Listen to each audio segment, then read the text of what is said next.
मातोश्रीच्या बाहेर मोठं कांड घडवण्याचा कट असल्याचं समोर आलेलं आहे। महाराष्ट्र नियंत्रण कक्षाला या संदर्भातला फोन आला होता। मुंबई गुजरात रेल्वेमध्ये चर्चा ऐकल्याचं फोन करणाऱ्याने दावा केलेला आहे।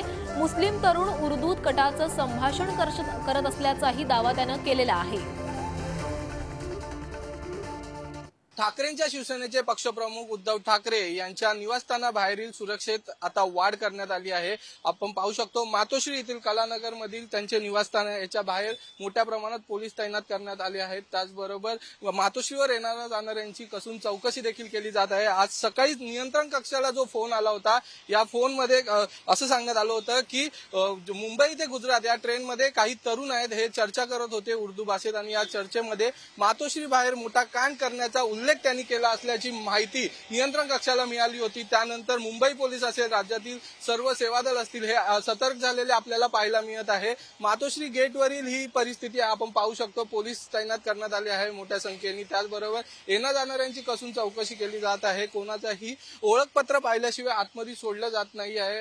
आणि आपण पाहिलं असेल तर काही दिवसांपूर्वीच उद्धव ठाकरे यांची सुरक्षेत कपात करण्यात आली होती। त्यानंतर मातोश्री गेटवरील जी सुरक्षा आहे, दोन्ही गेटवरील इन गेट आउट गेट दोन्ही गेटवरील सुरक्षा आहे, या सुरक्षेमध्ये कपात करण्यात आली होती। मात्र जी माहिती नियंत्रण कक्षाला भेटली आहे त्या माहितीनंतर मुंबई पोलीस सतर्क झालेले पाहायला मिळत आहे आणि मातोश्री बाहेरील ही सुरक्षा आहे यामध्ये मोठ्या प्रमाणात वाढ करण्यात आली आहे।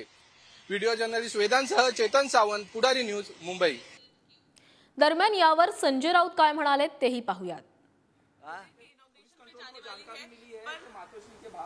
मातोश्री में कुछ कांड हो सकता है, क्या कहना चाहिए इसके ऊपर? आपको भी जानकारी? देखिए, कांड हो सकता है, जानकारी मिली है तो उसके ऊपर एक्शन लीजिए ना। हमको क्यों सवाल पूछ रहे हो? हमने बार बार कहा है, जिस तरह से ठाकरे परिवार की सुरक्षा में कमी की है, ये कौन सी राजनीति है? हम उनसे डरने वाले नहीं हैं। शिवसेना और शिवसैनिक ठाकरे परिवार की सुरक्षा के लिए हमेशा तैयार है।